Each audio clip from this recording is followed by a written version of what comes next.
Welcome to High Street Conversations, where we will be talking about the race to zero. And what we're going to do is we're going to pretty much dive almost straight in. So I know there's lots of things happening around town centres at the moment, but I think this is such an important topic with so much to cover that I think we're just going to dive straight into the topic matter. So it's been a few months since we last got together before the start of summer. So when are we looking at? Sort of late June, we last came together. And while we've been gone, there have been so many extreme weather events right across the globe, whether it's wildfires in California, wildfires in Siberia, flooding just recently in Mexico. We've had hurricane and then storm Ida, which has hit the US South Coast and wreaked havoc right along the East Coast in the US. Wildfires in Greece, wildfires in Turkey, flooding which hit Germany, Belgium, and the Netherlands. And honestly, these are just the ones I could come up with off the top of my head. I'm sure if I was to do some proper research, there's probably many, many more. It does feel like we have an acceleration of challenges happening when it comes to weather and environment. But there are two specific ones I'm going to pick out because I think there's an interesting story behind them. And because of that, they probably concern me more than the others. So the first instance is what some of you may know as the heat dome, which hit North America in very late June. Now, it's pretty scary once you start to understand the details. So this is the Pacific Northwest region, which covers the sort of upper western part of the United States and straddles the border with Canada, the British Columbia region. And what basically happened is we had some really high temperatures in that region. And one specific area I'm going to focus on is a little town of just 250 inhabitants in British Columbia. So it's in Canada, called Lytton, because I think Lytton tells the story of just how scary this particular instance is. So there were warnings of a heat wave coming, and it came. On the 28th of June, Lytton broke its all-time record for the hottest ever temperature, which had been set over 80 years previously. On the 29th of June, day 2, Lytton broke the record again. On the 30th of June, Lytton broke the record again, peaking at 49.6 degrees centigrade. Now, the weather reports did suggest that there would be some respite and the temperature would come down. Unfortunately for Lytton, that wasn't the end of the story. On the night of the 30th of June, Lytton was evacuated because pretty much by the end of the day on the 1st of July, Lytton had burned to the ground because of an uncontrollable wildfire. So here's a picture of Lytton before and after, and it has almost basically been erased from the map. So I'm not sure what happens next for the town. There have been so many extreme weather events since, and it's not really featured a lot in the media. But it is significant because of the heat dome. So it's the science behind this record-breaking temperature, because Lytton didn't just beat the previous record, it smashed it by nearly 5 degrees. It exceeded the previous record by nearly 5 degrees. And the challenge for climate scientists is that this is just not explained, not even by their worst case models. Climate scientists just simply don't understand how Lytton managed to break that record by so much. And you have to understand the area. This is a place with a really moderate climate. The climate doesn't sound too different from the UK. So average temperature for that time of year should have been somewhere between 15 and 20 degrees centigrade. So this isn't a desert place. This is a really moderate area, and yet touching on 50 degrees centigrade. So the challenge here is that there's clearly something going on in terms of the climate, which climate scientists do not fully understand. And there's a concern that actually, in terms of climate breakdown, we're further ahead than what some of the estimates had previously predicted, which is scary. The second is the city of Zhangzhou in the Henan province in China. Between the 20th and the 22nd of July, so over 3 days, this city, which is populated by 6.7 million people, received what for them in an average year would be their total rainfall. So a year's worth of rainfall in just 3 days, which led to the inevitable heavy flooding. But it's the way that flooding transpired, which is particularly scary, because what it brought to mind when you see some of the pictures and the videos, the scary bit of it is just how quickly some of the local infrastructure was completely destroyed, especially at low levels, forcing people into life-threatening situations, and partly because of it being an urban area. So learning about this, the contribution of asphalt and concrete are not a healthy mix when it comes to heavy rainfall. Now, the bit which does start to get really scary is that Zhangzhou is a modern city. And as a modern city, it was built on this idea of being resilient to climate change. It is a so-called sponge city because it was meant to be resilient to heavy rainfall. It clearly wasn't. Something went wrong, and I'm not sure exactly what it was. But the scary thought is if Zhangzhou is a modern city, which has been built to withstand heavy rainfall, gets flooded like this, then you ask yourself, for every other urban area, what hope is there should there be heavy rainfall? The US magazine Nation refers to what's happened in Zhangzhou as the Zhangzhou precedent. So that article relies on it highlighting how China has come to realize just how exposed it is in terms of its own climate vulnerabilities. For me, that term is almost perfect in terms of the realization for everybody that's not in some form of academic profession between urban planning and climate science, of just how exposed towns and cities are to climate change. Because before the Zhangzhou incident, I didn't realize just how exposed we all are to the risks of flooding should we have heavy rainfall. And some of the scary bits about the Zhangzhou flooding we've already seen in other areas. One particular bit of infrastructure which is particularly at risk of things like subways, anything underground. So in recent weeks, we've seen flooding in subways for both New York and also the London Underground. And so people are starting to ask the question is, how do you protect this kind of infrastructure as the climate changes? So it was absolutely no surprise when the Intergovernmental Panel on Climate Change produced its long-awaited report on the 9th of August.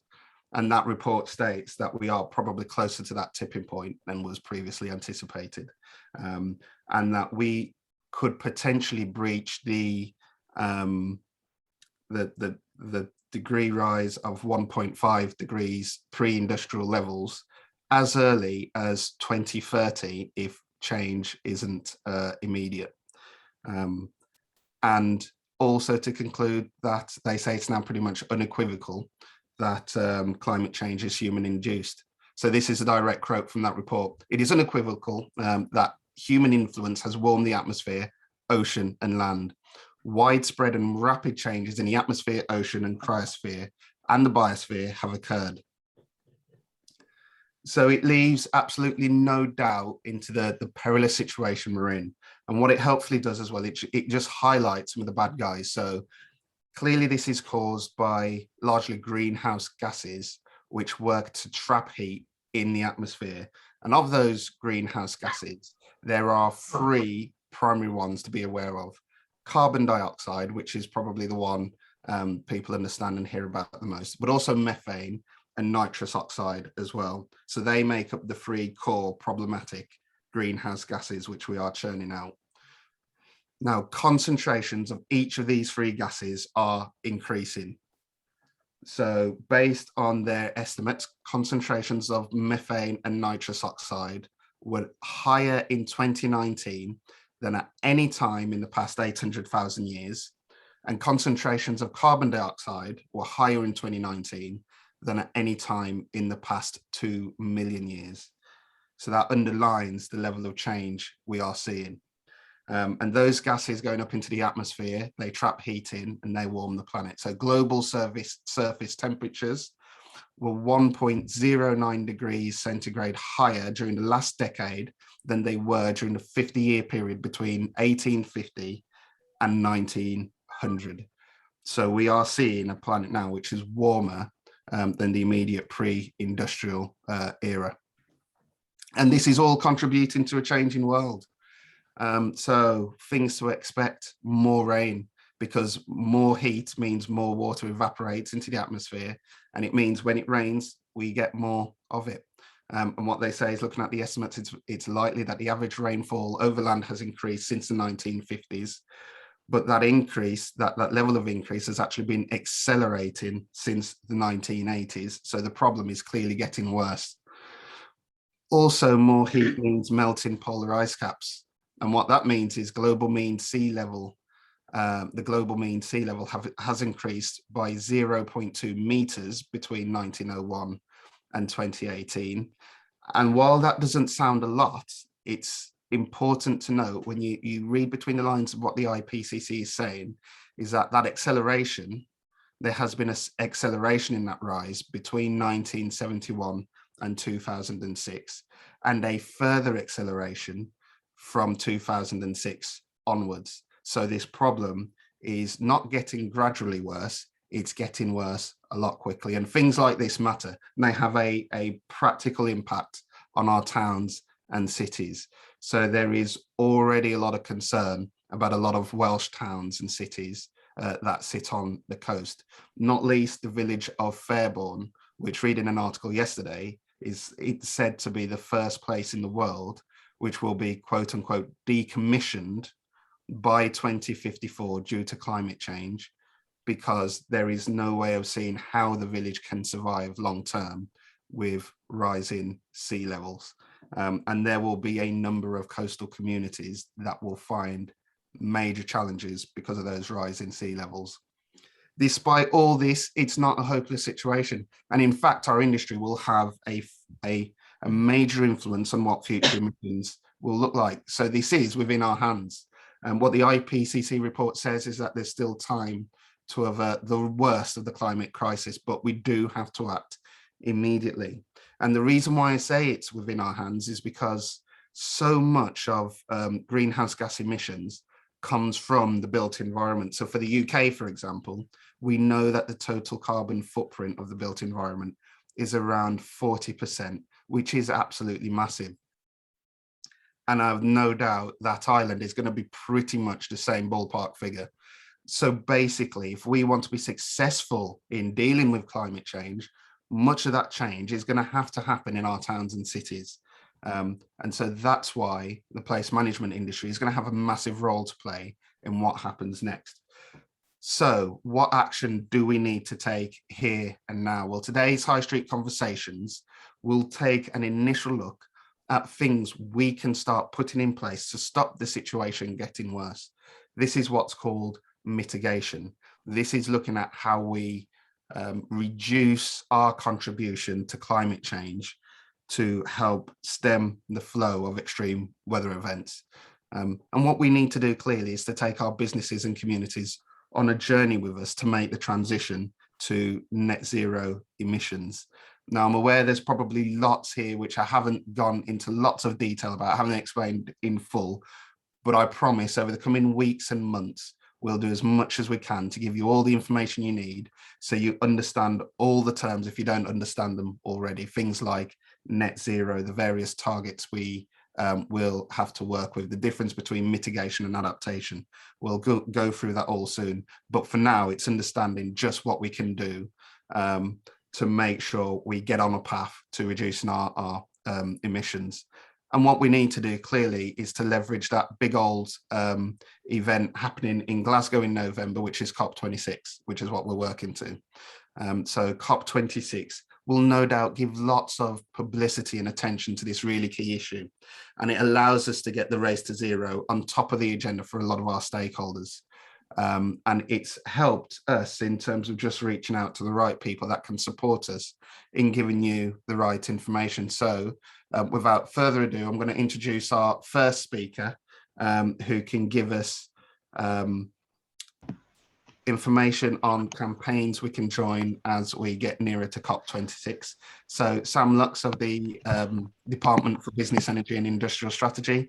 Sam, how are you doing? Very well, thanks, AJ. Can I just say I thought that was amazing. It's really refreshing to hear like an overview of the science. I feel like it's just so good to take a step back and put it all in perspective, because in my world we're just living and breathing like COP26 and net zero and all these buzzwords. But yeah, it's really good to have a reminder of why it all matters so much. Oh, I'm glad, and I'll be honest, most of it is a cut and paste from the IPCC report. So I'm going to take all the credit, but let's just keep that between us. So yeah, do you want to tell us about the fantastic Together for Our Planet campaign?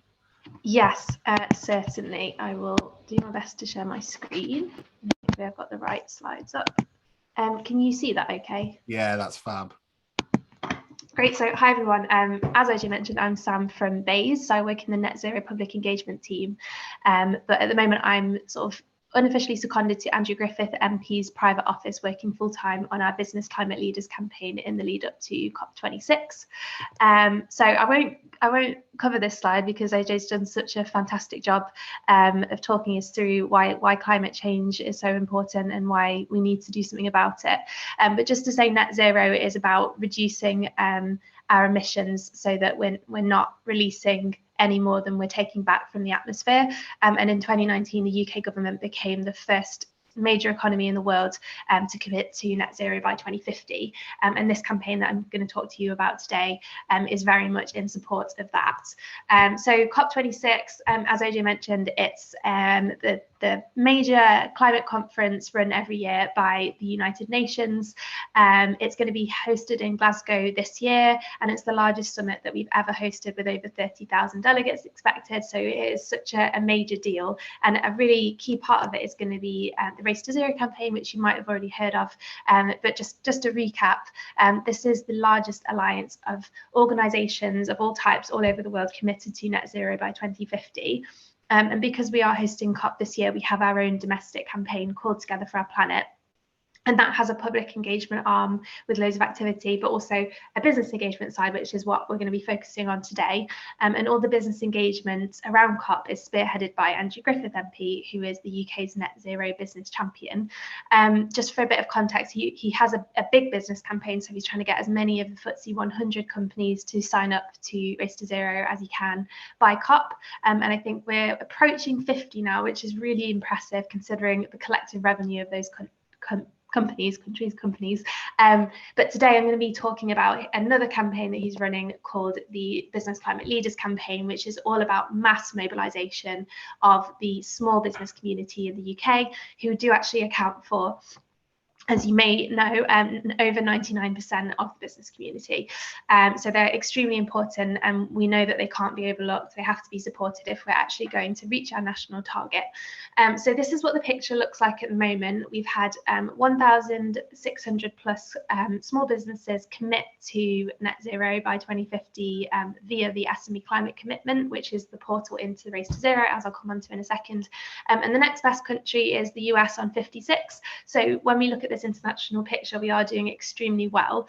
However, we have much higher ambitions. We'd rather be closer to 10,000 by COP itself. So we're really going to have to accelerate over the next few months, and we're just talking to as many groups as we can, especially organisations like you who have close relationships with businesses, who can help sort of have those conversations and encourage them to be involved with the campaign.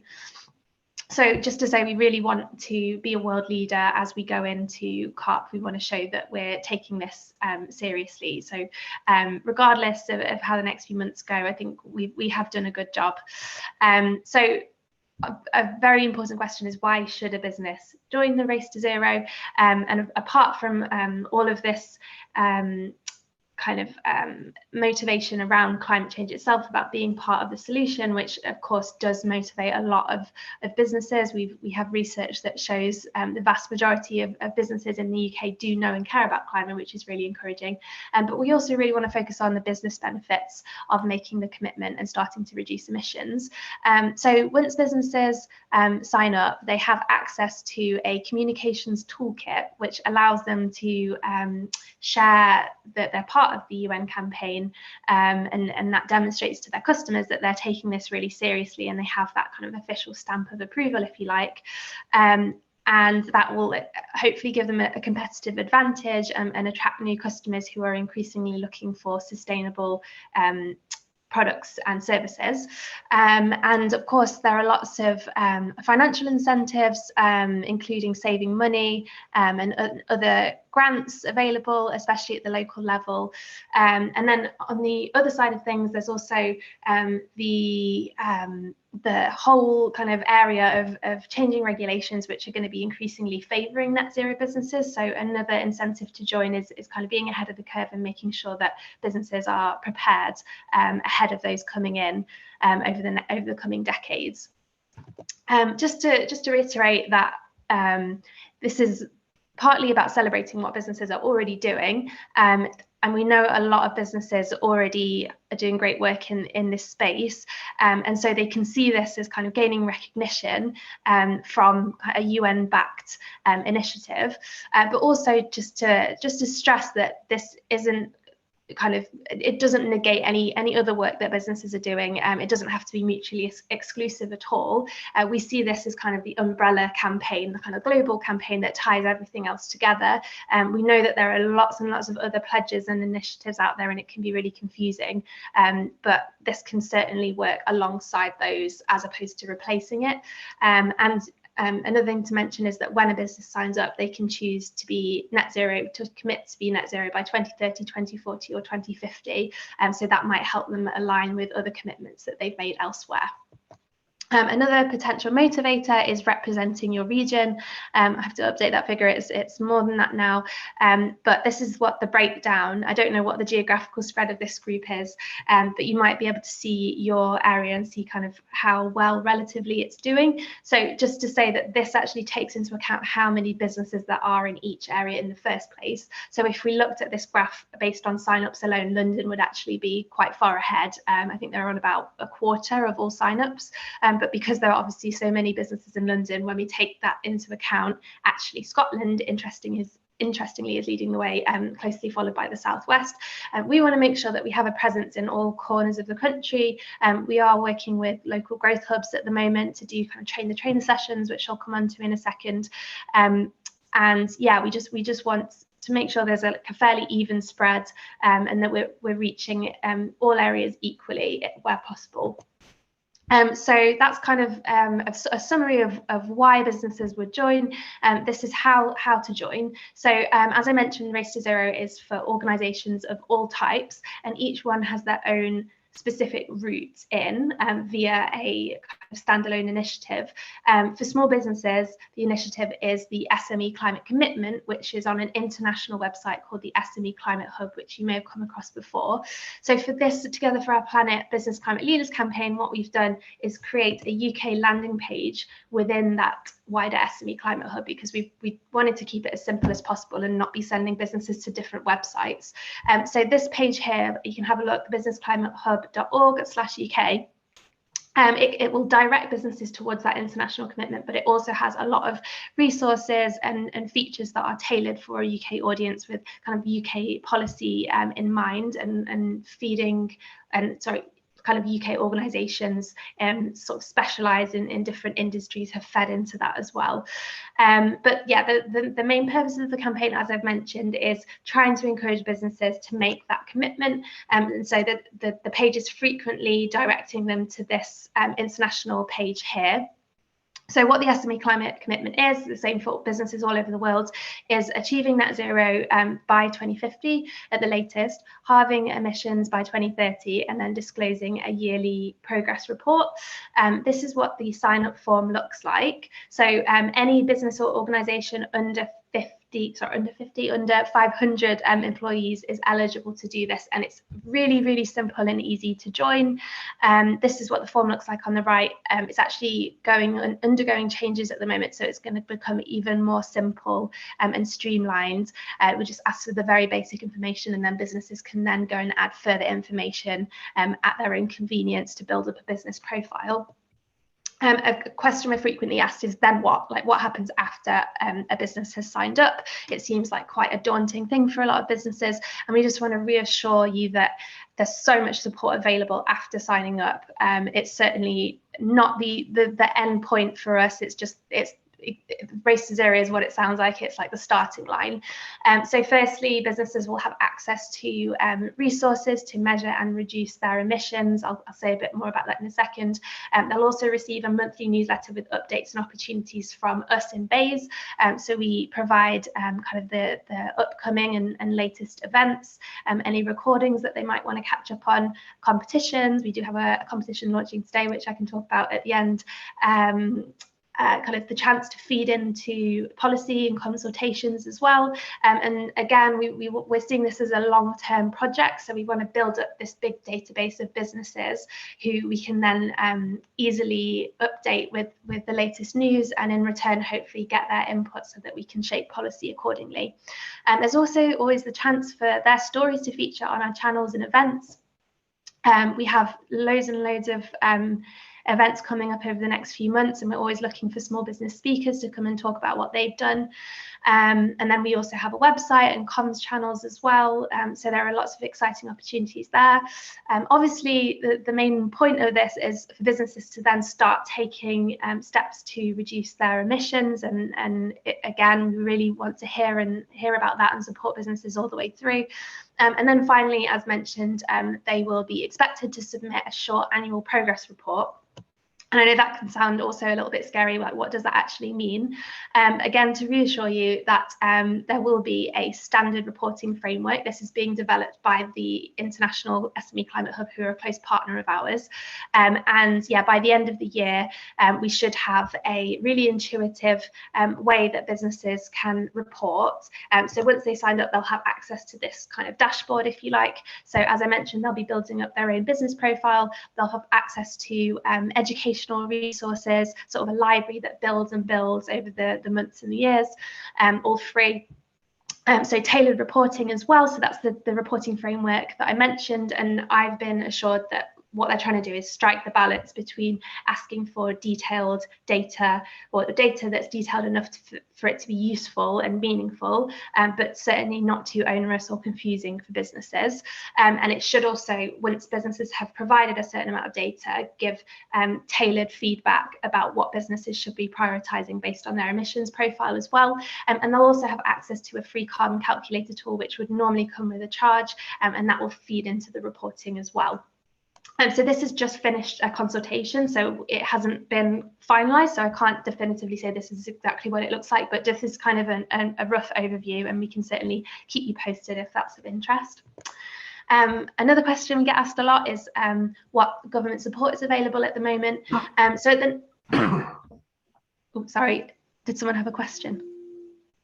No, okay, but please do interrupt me if I can't see anyone, so just shout out if anything's unclear.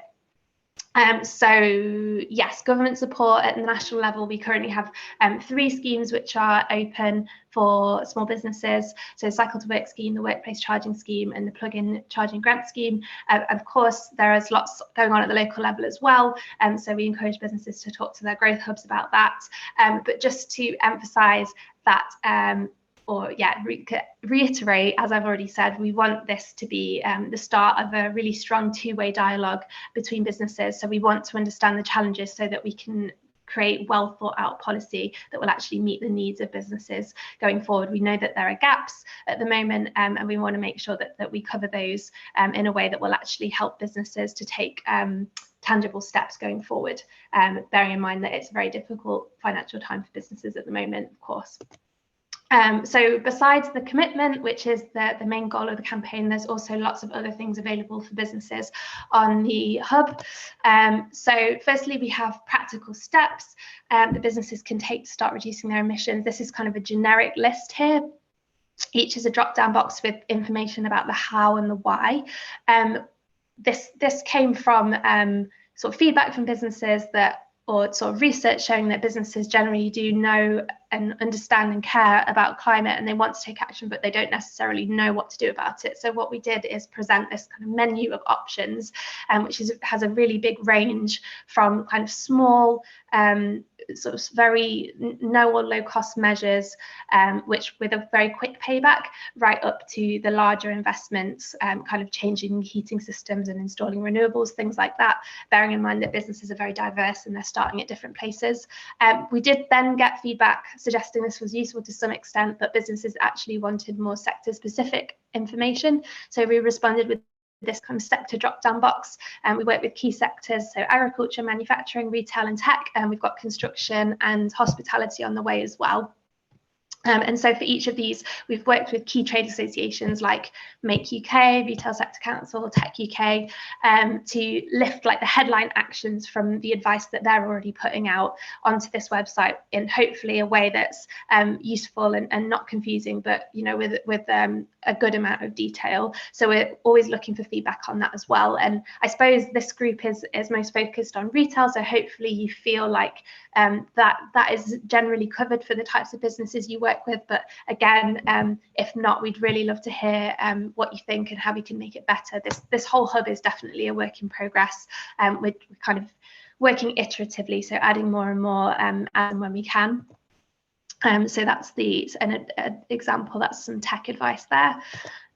Case studies are a really important part of the campaign. We think it's a much more powerful message if it's coming from businesses who've already taken steps in real life to reduce their emissions and seen the benefits, and can talk about those openly and also transparently about the barriers that they're facing and how they're looking to overcome those. We're always looking for more case studies, so if you do know some really good examples, we want to build kind of a diverse portfolio in terms of demographics and geographies and sectors as well, so that we're making content as relatable as we can to a broad audience, because we're targeting literally like every small business in the UK.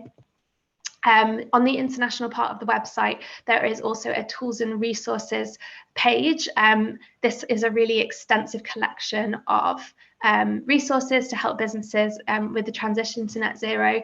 Again, we got feedback suggesting it's a bit overwhelming, and so what we've done is work with the Oxford University team to refine it, we've kind of added a highlight section above that kind of big library, which just picks out the top 2 or 3 tools in each of these stages of the net zero journey. So hopefully all of that hard work is done. They don't have to necessarily trawl through the library, that it's just laid out there for them, like what do I need at the very basic level, and then if they want to look in more detail they can.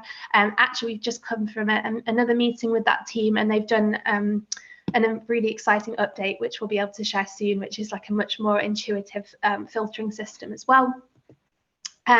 So as I mentioned, we've been doing some train the trainer sessions with growth hubs, who are obviously kind of collection of business advisors who talk to businesses at the local level all the time. And so what we've done is put together a package of resources to help them weave this into what they're already doing, talk to businesses about net zero, and present the opportunity that the campaign presents. So I know this isn't a training session, so I'm not going to spend long on it, but I just thought, since we have the resources kind of at our fingertips, if you did want to use any of them, then please, I can send them to OJ, and happy to cascade those if useful. I expect you're extremely busy, so it might not be top of your agenda, but if any of this is useful, then yeah, just let me know. So firstly, we have this overview booklet, which kind of compiles all of the resources, explains them, like what is it, who is it for, when do I use it, etc. And then it also lays out a lot of the resources as well, so it's all in one place. There are a few others that are like a spreadsheet and a PowerPoint that can't be condensed into a Word document, but largely it is all there, so that might be a good starting point. This is a breakdown of the booklet. So the slides are kind of basically just what I took you through, but maybe more tailored to a direct business audience, and it has a script with it as well, just in case you that's useful to kind of reiterate the talking points. An engagement tracker as well. So hopefully this is just a useful prompt for business advisors, like the types of people that they might want to talk to about the campaign, and kind of just how it went, what was strong about the interaction, so that we can share that with others and make sure that we are understanding the impacts that we're having and hopefully creating that ripple effect. So communications toolkit, businesses receive this anyway when they sign up, but it's useful for third parties to have to help us, especially when we have big comms pushes. Like today, for example, we're launching a competition, so I'm about to go out to all our stakeholders and say, like, hey, look at this array of materials, please help us to get the word out.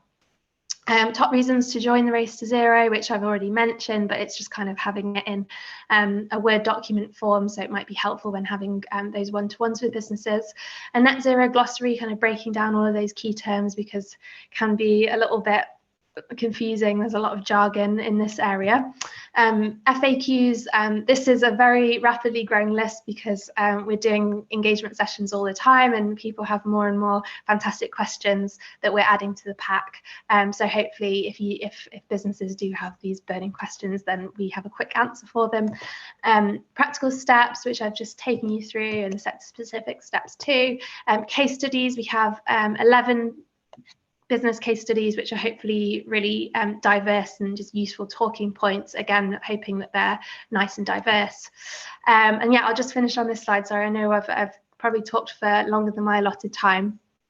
How you can get involved with the campaign. So firstly, signing up yourself if you're a business representative organisation or a trade association, or yeah, and you don't have to be an actual business, is my point, to sign up. And if you do, that you can then maybe be in a strong position to talk to other people about what the process is like, promoting the campaign on your own channels, and via newsletters, sharing tools and opportunities as and when they arise, synergizing it with existing events, so either presenting kind of what I've just talked about yourselves, or maybe inviting us to come and do a quick 5 or 10 minutes on the campaign. And then finally, and really importantly, helping us find those very inspiring stories which are kind of at the heart of the campaign. So I'll stop there. I don't know if we want to do questions, OJ, or if we want to maybe carry on and do questions at the end of the session. Oh, brilliant. Thanks a lot, Sam. Yeah, I think, yeah, let's start with a couple of questions before we bring Ollie in. And it is probably as much a question to other people out there. So you talk, Sam, about the things like the resources and the glossary of definitions. And to be fair, I think that's all really important, because I don't know about anybody else, but when it comes to climate science, I know pretty much nothing. So I'm starting at the beginning of this and just trying to get on top of everything. Sam, do you find that this tends to be an issue when it comes to engaging with different businesses, different trade associations, that the first step is getting us just to understand what the challenges are? Yeah, to be honest, I think everyone seems really engaged on this at the moment. It's not like persuade me that it's important. It's more like, what do I do? You know, I have limited funds and limited time. Like, how can I get involved in a realistic way? So that's what we're doing our best to do, is make things as easy as possible with the campaign sign up itself, but also the ways of engaging as well. Okay, fab. Because I know I've spoken to my chair, Lisa Carlson, about this on a few occasions, actually. And one of the things we agree is things for our industry. It's things like carbon literacy, because of that, both the segue we have in terms of working with hundreds of businesses in each and every town. So we need to be able to support them. But then it's also all it's the wider environment and infrastructure we work with. So it's things like landlords, property, transport, public realm, all these things which contribute in some way to climate change. So I think for us, and we will think through this in more detail, is how do we get the industry to understand everything we need to do in the longer term. So I think that's going to be an important part of this piece, because it impacts everything. I'm just starting to understand just how much has to change by like 2030, and it's scary. Yeah, absolutely. No, thanks. That's really helpful feedback, actually. We do have ties with the Carbon Literacy Project, but maybe we could work with them more closely on the training going forwards. I think because obviously it's a bit of a mad rush between now and COP. We don't have it in like the most perfect place with all the detail that we need, but we're really seeing this as just stage one. So this is all about outreach and raising awareness and trying to capitalize, as you said, on the momentum of COP, so that we can kind of like galvanize as many businesses as we can to take that first step, which is making the commitment. And then we have kind of the channels that we need to start like creating more meaningful work. So yeah, I'd say like maybe we can follow up by partnering maybe with you, maybe with Carbon Literacy, other organisations who have explored this in more detail, so that we can add sufficient detail for like business advisors, bids, etc., to feel like they're in a stronger position to communicate this. Yeah, that sounds useful. Richard in Dublin, are you there?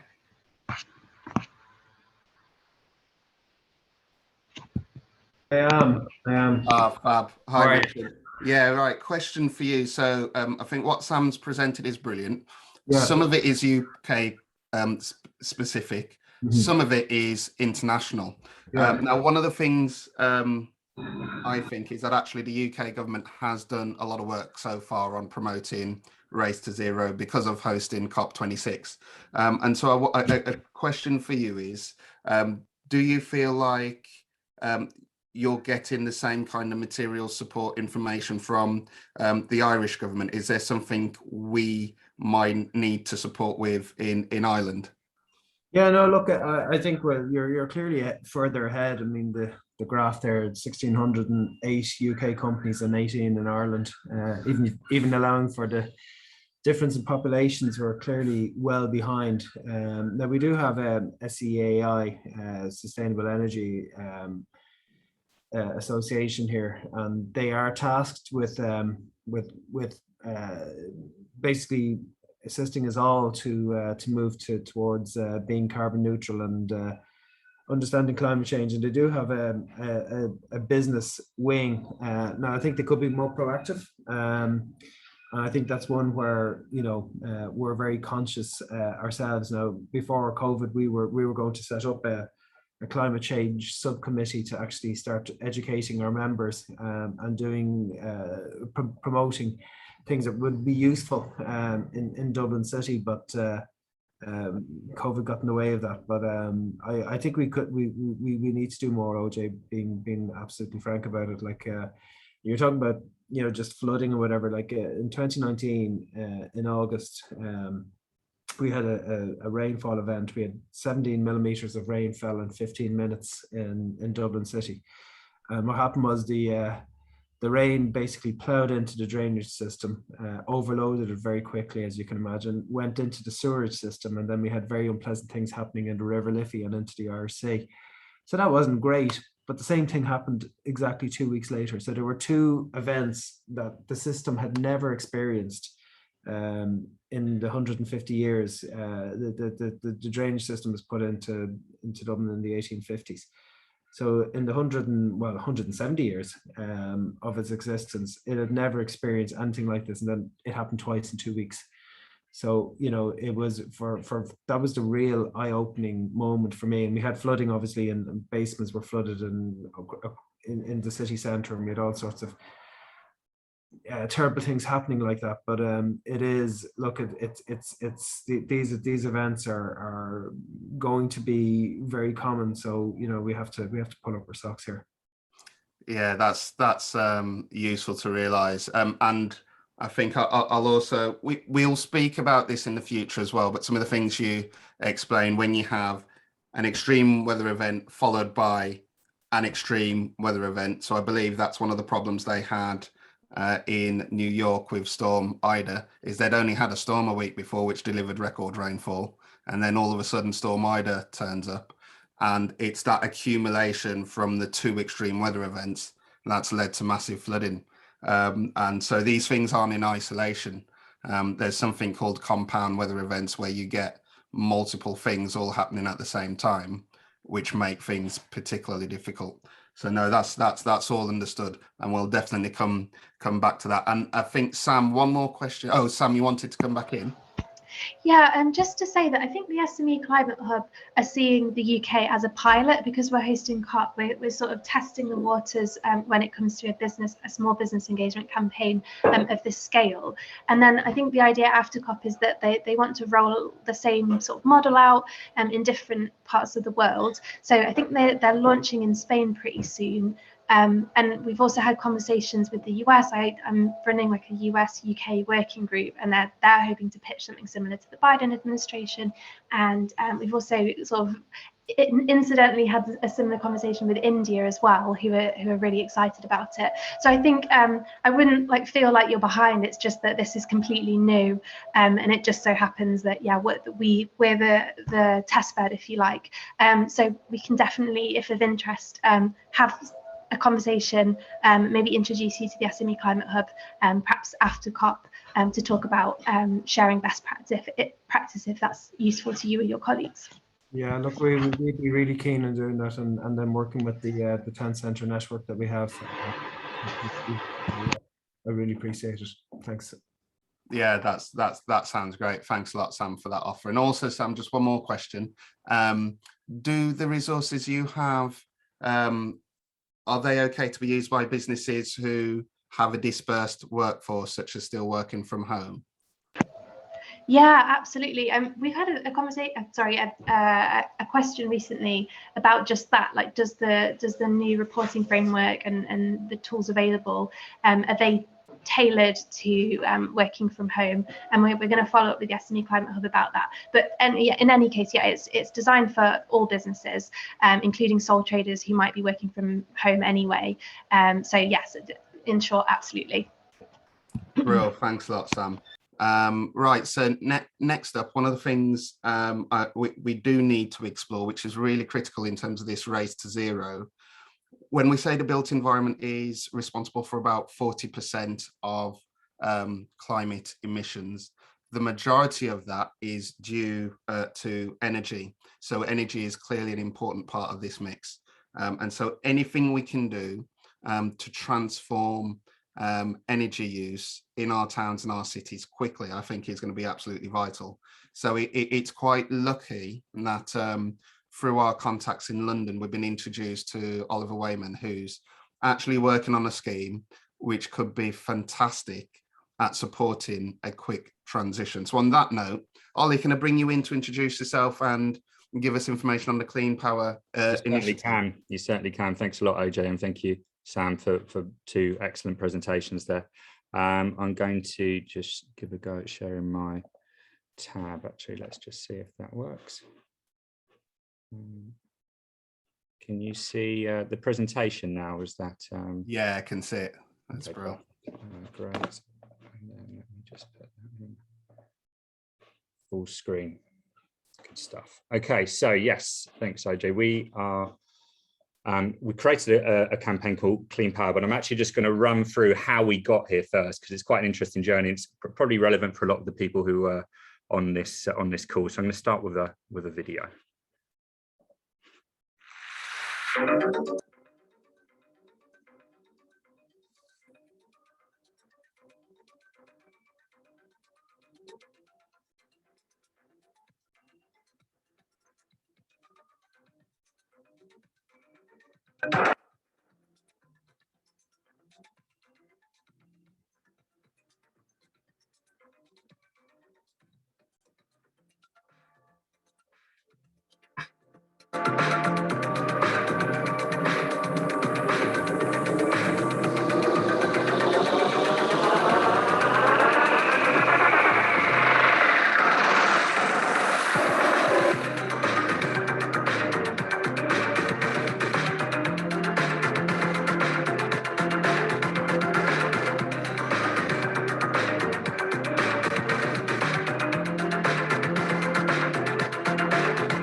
So let's just see how I can get to the next slide. No, it's not letting me switch over. That's annoying. Okay, so yeah, I'm co-founder of a fashion company called Perfect. There you go. It's a sustainable design and fashion company called Bottle Top, and we have been in the sustainability sphere for near on 20 years now. So actually, it's just really refreshing and lovely to have a forum like this in which it feels like the tables are absolutely turning now. You know, everyone is you know, paying much greater attention to this, to what's happening in the overall climate, and I think there's definitely appetite for change. We've traditionally focused on handbags, accessories made in disadvantaged environments. We've got our own atelier in Salvador, Northeast Brazil, helping to train people from some of the poorest favela communities in Salvador to become expert artisans using in any sort of recycled waste materials that can be found in our core material is actually recycled ring pulls from cans that you can see in the bags in the photo. But I also just want to show you a photo, the video to help to understand how, from our perspective, sustainability and the whole approach to climate change doesn't need to be kind of dry. It can be bold, it can be innovative, and it can be exciting. And I think that's exactly what we tried to show through our store, which is the first 3D printed store in the world from waste plastic. It's like with the right I think with the right mindset and getting the right people involved, you can really create really transformational and exciting opportunities. And this was, by the way, with minimal budgets. I was literally working with a couple of people in a warehouse in a suburb of London in Leighton who had hacked a car robot and sort of climbing on the end of the arm and had created this extruder that was then printing this waste plastic material. And I thought, well, look, if we can do it in small levels, why don't we try and bring it en masse towards bigger scale projects, in this case like stores. And now I think, you know, as I'm sure a lot of you are aware, 3D printing is seen as one of the future, is, well, hopefully one of the main solutions in construction as to how we can get to zero waste production and reduce all of the wastage which is happening. A couple of years ago, we launched a campaign called Together Band. This was in collaboration with the United Nations to help promote the SDGs.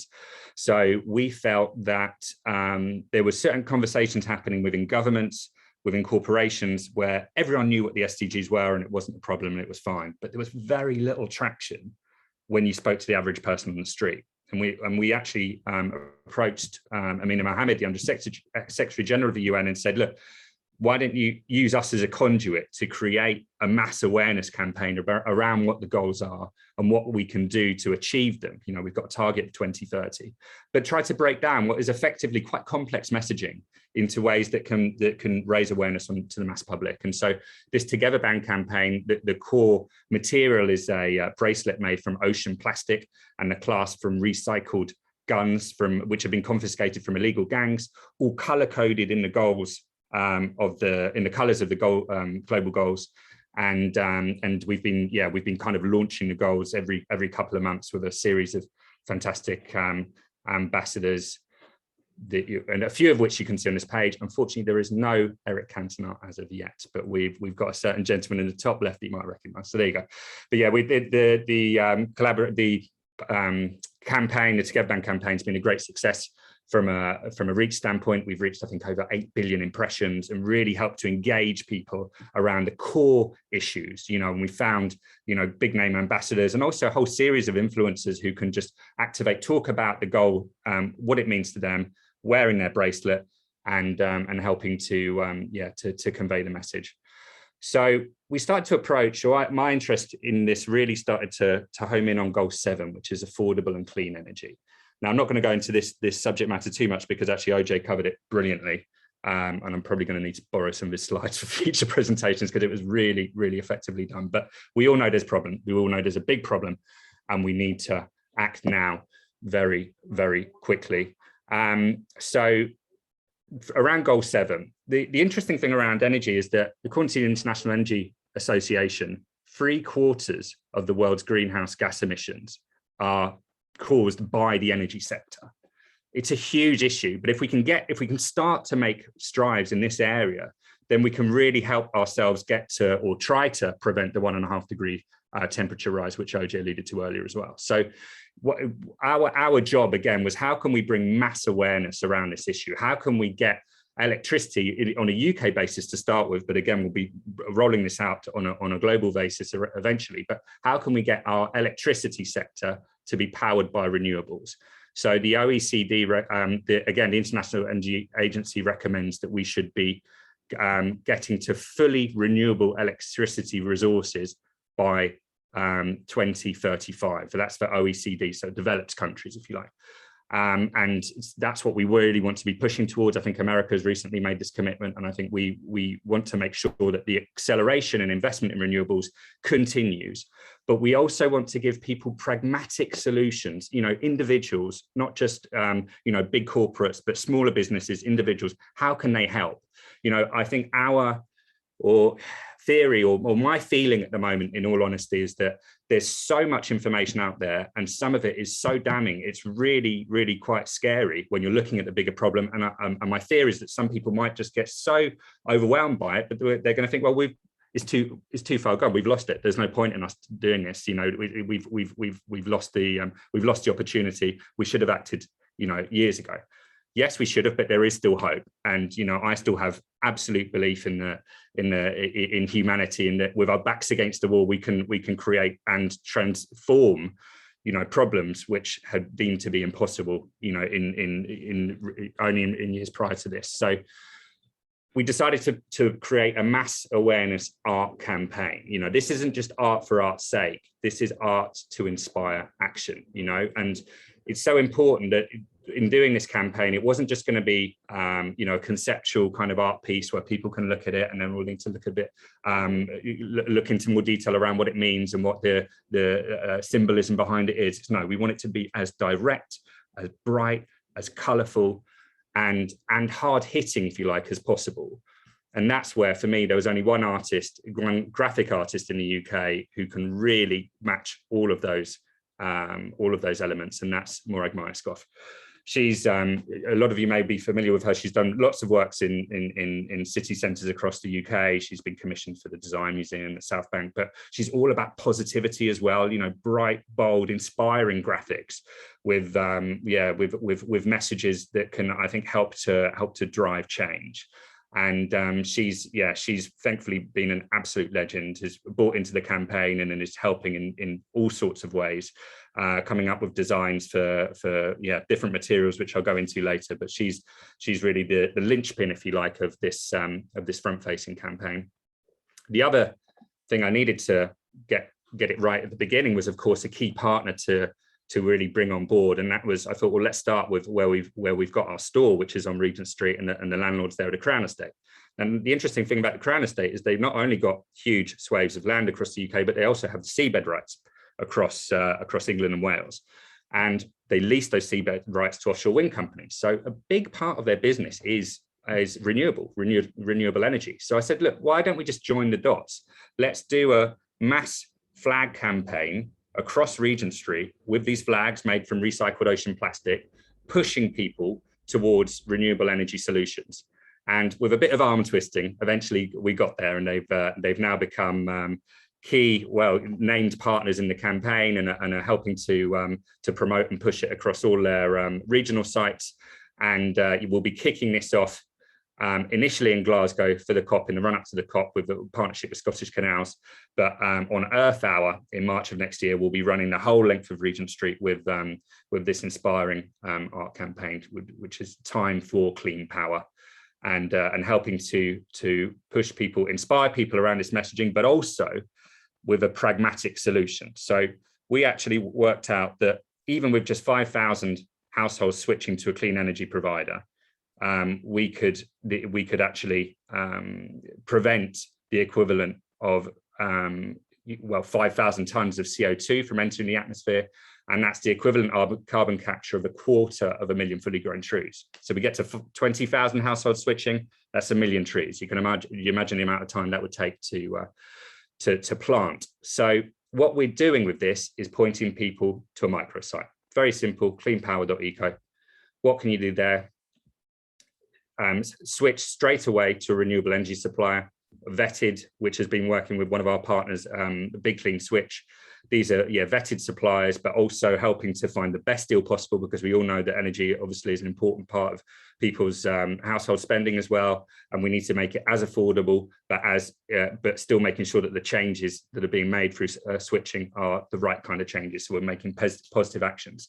We're going to have QR codes covered across the street on Regent Street when that goes live, as well as across the Forth and Clyde Canal in Glasgow.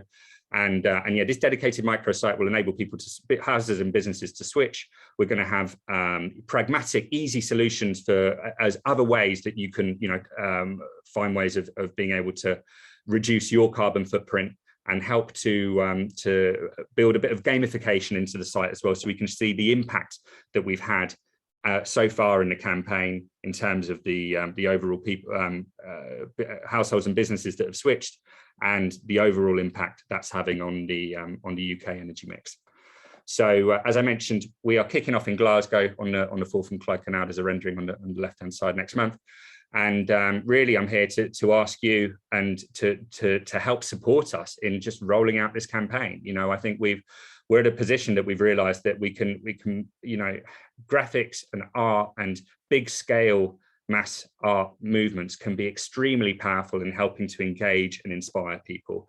On top of this, with the solutions that we're presenting through the microsite, we can actually have tangible results as well. So whether it's flag campaigns, wrapping iconic buildings, and yes, we are talking to Victoria a bit about that at the moment, so we'll see how that goes. Even on smaller levels, bunting, raised lamppost banners, finding ways that we can activate this bold, bright, beautiful messaging from Mark Myerscough and help to transform and create actionable changes. I think I'm probably actually going to leave it there for now, but do let me know if there's any questions, and thanks very much for listening. Ollie, that's brilliant. That's such a fascinating campaign. So if anybody wants to ask any questions or comments, then please feel free to dive right in. So Ollie, I'll start by asking, for those of us that will end up being in Glasgow in November, where should we go to see the campaign in person? In the so the Forth and Clyde Canal, just at the top of, I think it's just Port Dundas area. So I don't know if anyone knows the Whiskey Bond. It's just by there. We'll be doing the campaign around that, and there might also be a few other areas. We've had lots of interest in. It's just in terms of timing whether we can get it in place, but hopefully we'll be in the green zone as well. But I'll keep you posted. Yeah, that sounds great. So for everybody on the call, information on this is going to go on Basecamp today, so you can see some of the materials and get in touch directly with Ollie. And is the microsite set up and ready to go as well, Ollie? Yeah, it is. Yeah, that'll be launched once we launch the campaign in Glasgow. So it'll probably be live, I think, the first week in October. And we're taking on a big 6,000 square foot store on Regent Street to help promote the campaign as well, and yeah, open to other opportunities if in any other towns and cities to help promote. Yeah, cool. So I presume size in terms of the place you work with isn't an issue, and also as well, if I understand it, happy to work with landlords, bids, councils, whoever it might be. Yes, exactly. That sounds great. And are you at the moment sticking to just the UK? Are you going to be doing UK and Ireland? Are you open to working anywhere? Would love to. Yeah, we're actually talking to a few Italian cities at the moment about just finding ways. Obviously, the UK element of this, which is very specific, is the energy and aggregator that we're using for clean energy providers. But what we're planning to do is just look at the individual local situations, and then just alter the website slightly, the microsite, to make sure that it's as relevant as possible to the areas we're working in. So absolutely, Ireland would be more than willing to look at working there. Fab. That's really interesting to know. And also then, just to see if I can push the boat, US and actually the wider North American market, are they areas? Definitely. Yeah, would love to. I know that there's a big bid movement there, and no, would love to look at working there. I think another one, even as far as Hong Kong and Singapore, we've had interest. So I think at the moment it's just trying to work out We want to obviously launch the UK, which we launch in next month, get that as, you know, big and powerful as possible in terms of the overall impact that we can have, and then certainly look at pushing it as worldwide and create as bigger impact as we can. Okay, that's really interesting. If anybody has any further comments, questions, put them in the box, or just in the chat box, or just jump in, and we will pass them on to Ollie. I just want to bring a couple of people in. Richard in Falmouth, are you there?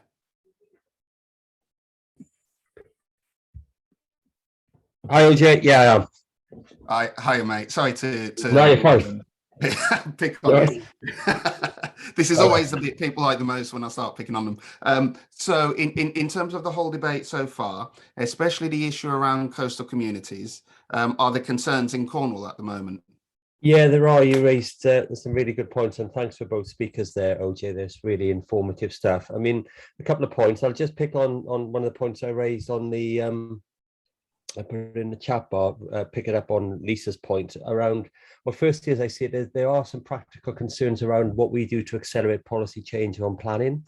Obviously, as I said, if you've got many sensitive and conservation areas, and not least in Cornwall and across the UK, so there are some concerns that, you know, there's an element of local authority. Computer says no when you want them just to, you know, raise the drop curve by an inch or two, let alone see the bigger picture behind this. So I think we need to just have some sort of accelerated focus upon that.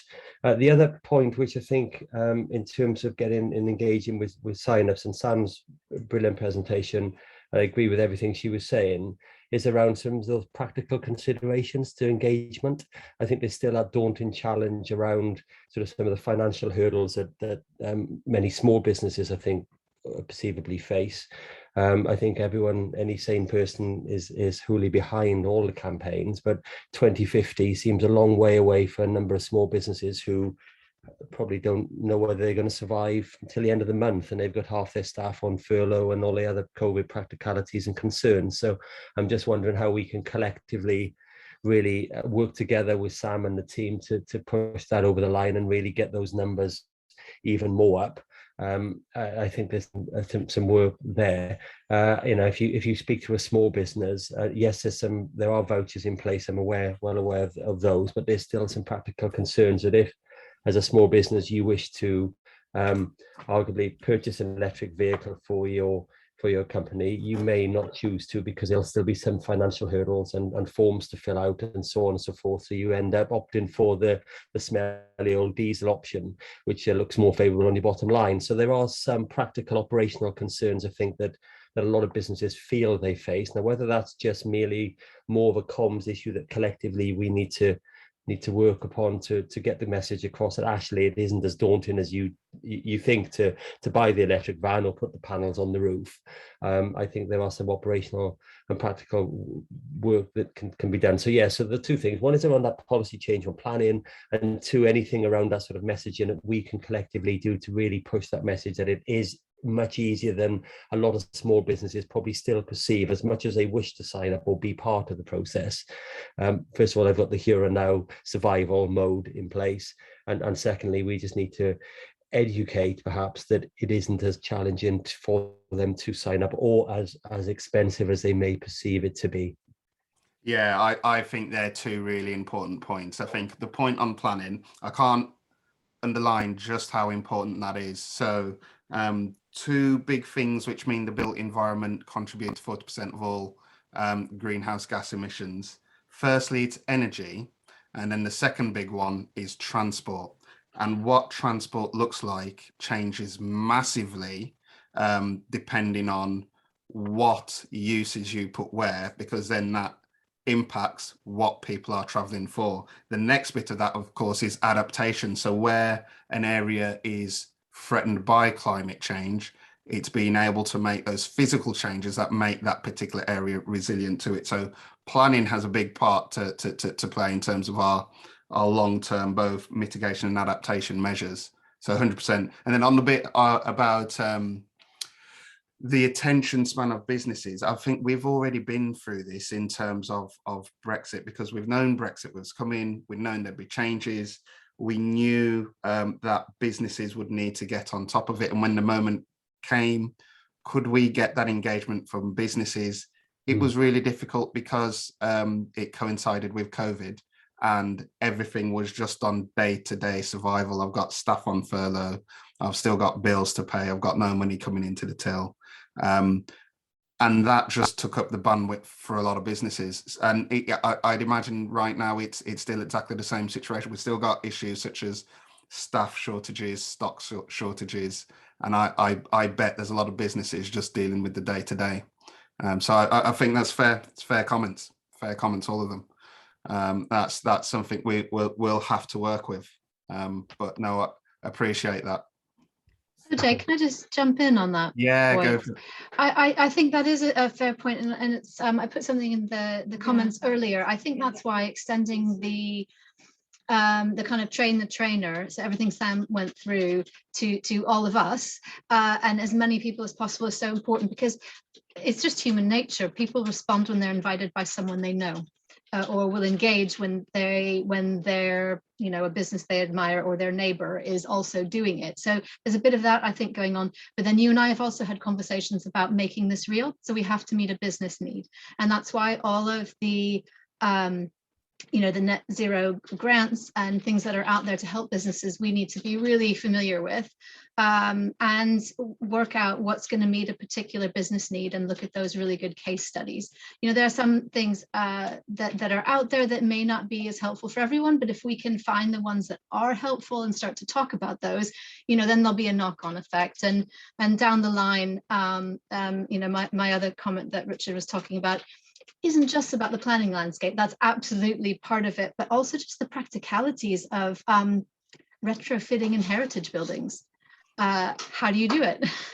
And so we're trying to work on that locally, but you know, there is going to need to be support further on down the line for that, I think, as well. Yeah, absolutely. And that's a really big thing, is what we do with our existing building stock, because so much of it needs to change. And yeah, if you're a conservation area, what a task. What a task. So there is a lot of work to do. Pete in Leeds, are you there?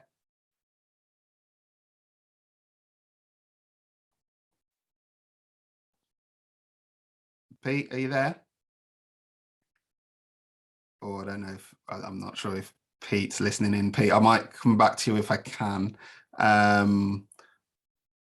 Chris Right, Wade. I think I'm here. Oh, there you are. We got you. We got you. I had to twiddle a load of buttons, God.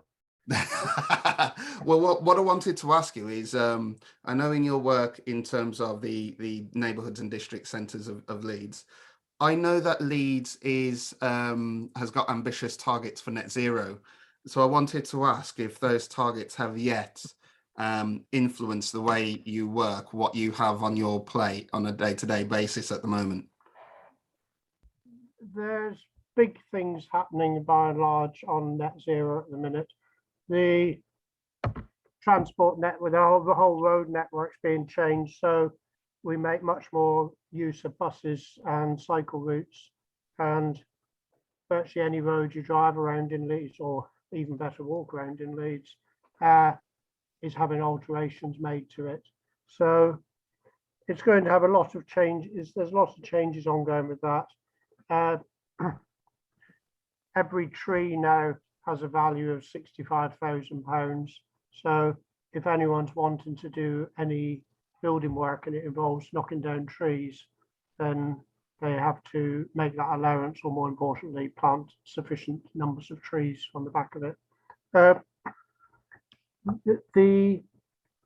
I've been trying to link in with the teams about how we could identify, because I work in 65 shopping areas. Some of them have about 300, 400 shops, others are far less.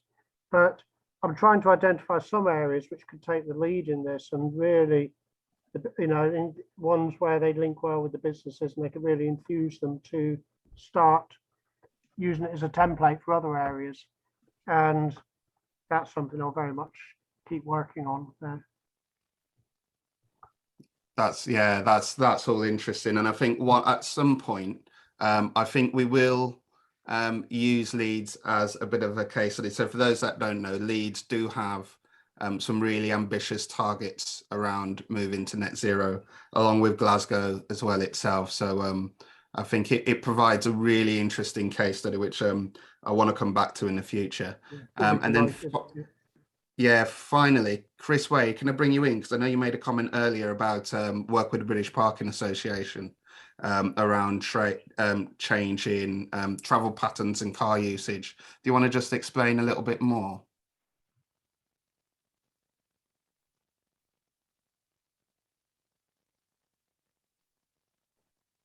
Oh, are you there, Chris?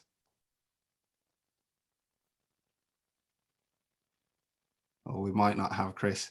Okay, so what I'm going to do then is Ollie and Sam, thank you very much for excellent contributions. I think they've both been really useful. I think it's a really important topic, which we're only just starting to get to grips with.